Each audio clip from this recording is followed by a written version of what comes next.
Hello and welcome to Lost Love Chronicles. What was so special about July 18th? Nothing really. It wasn't my wife's birthday, our anniversary, or even the first day we met.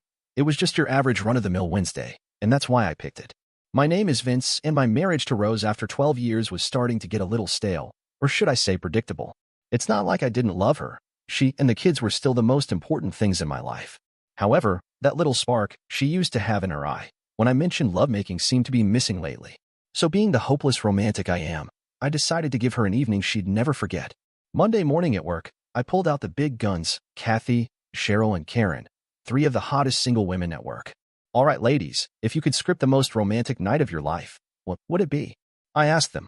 They all started rattling off about midnight getaways to Paris, making love in a gondola in Venice, or watching the sunset from a hot tub overlooking the Swiss Alps. Easy girls, I told them.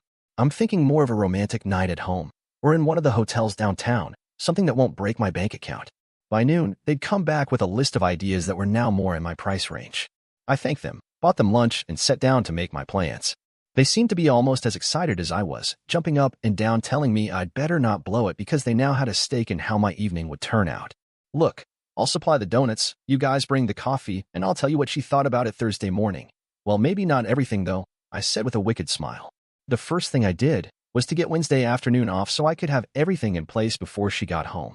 While I normally got home just before 6, Rose was always home by 3:30, so she could meet the kids as they got off the school bus.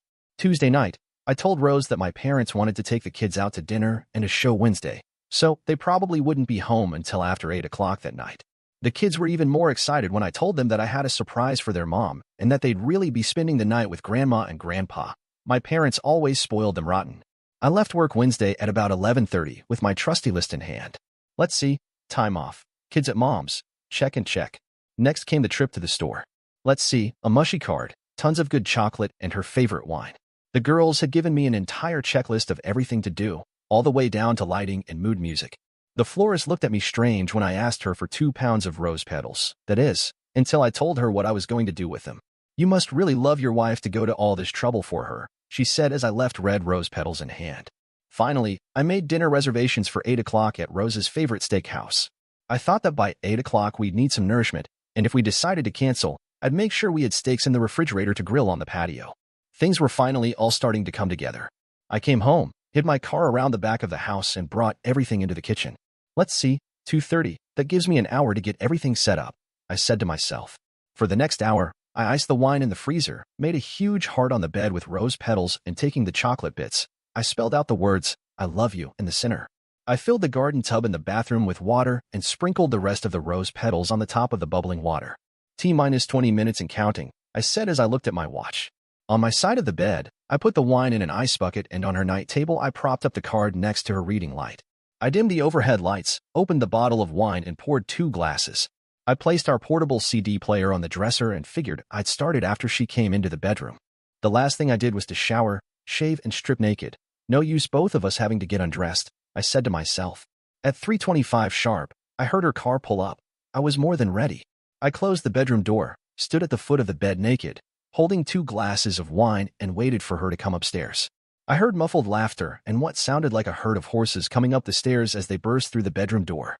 Yes, I said they, Rose and her boss Rick. Do you know how long 6 seconds is? It's like one huge gasp as your eyes meet hers, or 3 beats of a broken heart, but just enough time to kill a romantic mood and trash a marriage. It took Rose's brain 2 seconds to determine something was different as she ran into our bedroom, with her shirt opened and her bra already off. Her brain then sent an impulse to her voice box, which took approximately 2 seconds for her to mouth the words, oh my God, and finally, 2 seconds to realize she was fucked, so to speak. If it wasn't the world record for trashing a marriage, it had to be close second. Rick, seeing what was going down, turned tail and ran to the front door. He was gone in less than 45 seconds. I, on the other hand, watched as Rose starts to cry and fall to her knees. I dumped the contents of both glasses on the bed, walk over to my closet, and start to get dressed, all the while listening to Rose tell me how sorry she was and how much she loved me. It took me about 5 minutes to get dressed and tell her that it would be in her best interest if she was gone before I got back. I went downstairs, got in my car, and left for the nearest place I could get a drink. So here I sit at Tony's, finishing off my 4th beer, wondering what my next move will be. At 6:30, I went back to my now quiet and empty house. The front door was unlocked and Rose's car is nowhere to be found. After a quick piss downstairs, I head up to what used to be our bedroom. Everything was pretty much like it was when I left. The garden tub was still running. Wine, card, chocolate were still there, untouched. Rose's closet was open, and so were a few drawers on her dresser. I sat on the bed and tried to clear my head as my cell phone rang. I turned it off without answering because I wasn't in any mood to talk to anyone right now. I knew I should have replaced that mattress in the spare room, I said to myself as I woke up the following morning. I went through the motions of showering, shaving, and getting myself off to work, but I was more like a zombie as I made my way to my office. "Well, how did it go?" screamed all three girls as they ran into my office. "By the way you look, it must have been one hell of a night," Karen said with a giggle, elbowing the other two. "Oh, that it was," I replied as I gave them the short version of last night. "Bitch," Kathy said a little too loudly. "What are you going to do?" Cheryl asked. "Survive and take care of my kids," I muttered. "So, if you don't mind, please keep quiet about this. I don't want to be the laughingstock of the whole office," I told them. They left, telling me how sorry they were, and that if I needed someone to talk to they were there for me. I thanked them and closed my office door. Bank accounts, credit cards, life insurance policies for 401k, they were all closed or changed by 9:30 that morning. The next was a hard call to my parents telling them that Rose and I were having a few problems, and I asked them if they could keep the kids until the weekend. They were sorry to hear about it, and were more than happy to watch the kids. Checking my cell phone, I had 20 messages from Rose. I trashed them all. Legal gave me the name of a good attorney that was reasonably priced, if that was possible, and I made an appointment for Friday morning. You never really know how fucked you are until you spend 2 hours with a divorce attorney as he lays out your options, or lack of them. It was your word against hers. Rose and Rick hadn't done anything yet when you caught them, and you can't throw her out of the house because it was her house also. You know what really pissed me off was the fact that she was more than likely to get custody of the kids, the house, along with at least 40% of what I made after taxes. I was fucked and not even kissed. He suggested marriage counseling or at least a 90-day cooling-off period before I did anything. "Look, Vince, you're screwed no matter what you do. You'll be paying child support for the next 8 years minimum plus the house payments. The only thing you can do is bide your time and try to minimize your losses. Look, if it was me, I'd move into the spare bedroom and make life at home as easy as possible if nothing else for your kids," he suggested, and that's just what I did. I took off early and moved all my shit into the spare bedroom lock, stock, and barrel. I bought a new mattress and tossed the old one to the curb. I never answered any of Rose's calls but knew she'd probably show up at the house sooner or later, so I made sure I'd be ready for her. I picked up the kids on Friday, on my way home from work, and took them out for pizza. They told me what a great time they'd had but were glad to be going home. Rose finally showed up about 8:30 that night. The kids were all over her, but she never once took her eyes off of me. By 10 o'clock, they'd headed to their rooms, and I headed for the guest room. Rose asked if we could talk later, but I told her I was not in mood. "Maybe tomorrow," I said as I shut and locked the door. I heard a muffled cry as she surveyed what used to be our bedroom. I heard the sheets being pulled from the bed and other noises as I imagined her trying to clean up the room. Saturday morning, I noticed the card, rose petals, and the chocolate in the trash along with an empty wine bottle. The kids had breakfast and headed out for their normal Saturday routine, friends and soccer. I wasn't really hungry, so I just made a pot of coffee. Rose came down just as I was finishing my first cup. I poured another, grabbed the paper, and headed out to the deck. "You know you're going to have to talk to me eventually," she said through her red eyes. "Why, Rose? What can you possibly say to me that will explain what I saw Wednesday? How long have you been cheating on me with Rick anyway? This was only the second time. You've got to believe me, hon," Rose sobbed. "Why am I having a hard time believing you? And by the way, you lost the privilege of calling me hon or anything else that rings of love," I spat at her. "We'll coexist for the sake of the kids until I can figure out what is best for me and them. You already made your choice, it seems." At that, Rose ran into the house and I finished my coffee and, in a rage, ripped up the paper. For the next 2 weeks, work sucked, but at least it wasn't as bad as my home life. Someone blabbed at work, and now all I got were those pity looks from all the women in my office every time I walked by them. My boss wanted to know if I needed any personal time off, but I told him I was handling it, and that I needed work to keep me sane. The kids knew something was up from day one and asked if they'd done anything wrong. "Kids, your mom and I are going through a little rough patch, but everything's fine. Believe me," I told them, but it wasn't. Rose tried to get me to talk and even once tried to seduce me, but I felt nothing for her any longer. I was feeling lower than whale shit when Cheryl came into my office Thursday just before 5 o'clock. "Grab your coat, we're going out," she announced. I looked up to say something, but she stopped me in my tracks. "Maybe you don't understand. This isn't a request. Grab your damn coat. We're out of here," she announced. Anthony's wasn't crowed when Cheryl and I arrived. Sitting at a table in the corner were the other two of the fearsome threesomes, Kathy and Karen. After ordering drinks, Cheryl started in on me.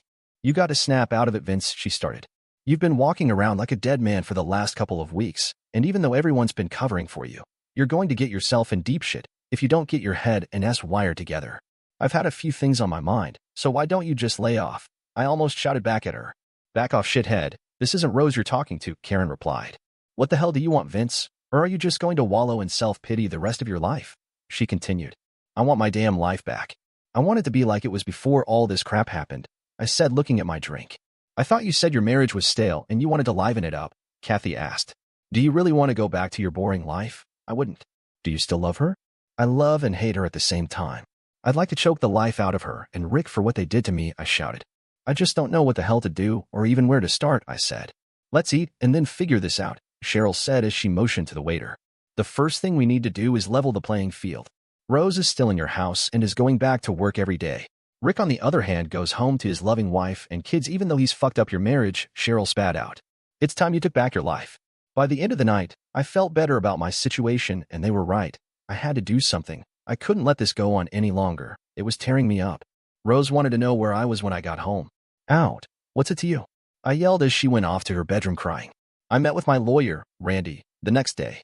I thought you were going to wait on the divorce, he asked. I am. I want to sue the company Rick and Rose work for, and then hit Rick with an alienation of affection lawsuit, I told them. Look, Vince, you have no hard proof. I told you that. I know, but they work for a publicly held company, and with all the shit in the news lately about corporate mismanagement, I don't think they'll want any bad press. Besides, even though Rose was off the clock, don't most managers work until 5 o'clock? And isn't there usually a morality clause in most corporate bylaws about a married boss fucking a married employee they supervise, especially when he's on the clock? Randy said it would take a couple of days to get it written up and the papers served, but would give me a heads up when it went down. For the next 3 days, I was the Vince of old. I joked with the people at work, had fun with my kids, and even started talking to Rose again, which made her life a little easier. Thursday, Randy called and said their company had been served, but I asked him to hold off on Rick's papers until we settled with their company. By the following Tuesday, Randy and I were sitting in the conference room, across the table from the CEO and HR manager. We've read the paperwork, and it seems that you have forgotten to include any documentation of the alleged incident, the HR manager started. He then said something about frivolous lawsuits and was quite surprised when I stood up and started to leave. I guess we'll see each other in court then, I said as I rose from my chair. You know, we'll be taking depositions from all the office employees, I said calmly. How many of them do you think knew what was going on? All I have to do is find 1 or 2, I told them. And how many managers do you think are going to protect Rick when their asses are on the line? Good day, gentlemen, I said as I walked out with Randy. I was at my desk Wednesday when Randy called. They want to settle, or as they put it, what will it take for this mess to go away, he told me. Well, I've asked for $250,000, lawyer fees, and for both of them to be transferred to out-of-state branches. That should cover it, I told him. Tell them the offer is good until Thursday noon. After that we go forward. Wednesday afternoon I received another call from Randy. They've agreed to the fees and transfers, but are offering $150,000, he told me. Randy, enough of all the haggling. Tell them the price is now $300,000, and if they come back with another counteroffer, it'll go to $400,000. Maybe this will put it to bed, I told him. Thursday at 3:30, Randy called to tell me that my offer had been accepted and that he'd have the forms over to me by 5 o'clock for my signature. True to his word, at 4:30 a.m. package was delivered to my office. The man said he's waiting for it, my secretary told me. Reviewing the paperwork and the enclosed check, I signed the papers and handed it over. If anyone is looking for me, I've left for the day, I told her as I walked out of the office. In the car on the way home, I made a quick call to Randy, serve Rick tonight, and do it at his home. I was on cloud 9. By tomorrow, I would have my pound of flesh and could move forward with life. All right, everyone, grab your coats because we're all going out to dinner tonight, I said as I walked through the door. Rose was looking at me and not moving when I piped up. Come on, Rose, you too. A huge smile came across her face as she ran to get her coat. We talked and laughed over dinner just like we'd done for the last 12 years. Life was good again, well, almost. When we got home, everyone thanked me for the great night out and headed for their respective rooms. Rose moved in close, kissed me on the cheek, and thanked me for tonight. It really meant a lot to me tonight, she said. I told her that tomorrow night we would have a nice long talk, so for her to get some sleep, she'd need it. You son of a bitch, Rose screamed as she came through the door. You knew last night what was going to happen today, didn't you? She yelled. Not exactly, Rose, but pretty close, I told her. Where's the job they offered you? I inquired. Tenet, New Jersey, wherever the hell that is. It seems that my services are no longer needed here, and that it was either NJ or I'm out of a job, she explained. I told them that there was no way I was transferring there, and that's when they handed me a severance check and gave me 20 minutes to clean out my desk, she now sobbed. I gave them 8 years, and in 20 minutes I was out the door, she said as she sat in a kitchen chair sobbing. Where's your buddy Rick being transferred to? I asked. Flint, Michigan, she said now staring at the floor. Boy, the armpit of the Northeast couldn't have happened to a nicer guy, I said now smiling from ear to ear. Well, Rose, this is now how the next phase is going to play out, I said as I pulled my chair next to hers. If you still want to be a part of this family, here are the conditions. First of all, you need to get checked out for STDs and bring me a clean bill of health. Next, you will submit to a polygraph test, and to help you out, I'll even give you the questions in advance, I said as I pushed the paper across the table. As you see, they start off really easy but get harder as you go down the list. By the time she got to the last group, she'd started to cry. Am I the biological father of my 2 kids? Why did she cheat? When we had sex, over the last couple of months, who were you thinking about, Rick or I? How often have you lied to me over the last couple of months? How many affairs have you had? Do you still love me? Your appointment is tomorrow at 9, I told her. And if you pass that without too many surprises, we've got a marriage counseling appointment for Saturday morning at 10 o'clock. Rose just sat there crying looking over the questions. I can answer them now if you'd like, she told me. I think I'll wait until tomorrow, I told her. It's just that I don't trust you anymore and I'd like to start off fresh, without any more lies if you don't mind. I didn't like all her answers, but in my mind she did pass. Did I trust her? Hell no. Do I plan on staying with her? Well, the jury is still out on that one, but we're working at it. The worst thing is that we haven't made love in the last 5 months, and that's what I really miss. We have sex once or twice a week to take the edge off, so to speak, but it's not the same. Rick took the transfer to Flint, Michigan. I sent him a Christmas card last year from Florida with the caption, "Glad you're not here." Oh, by the way, his wife and kids are still here. I guess the sunny South won over a cheating husband. Go figure. Dear listener, if you have reached this far, please click on the subscribe button. It will be a great help.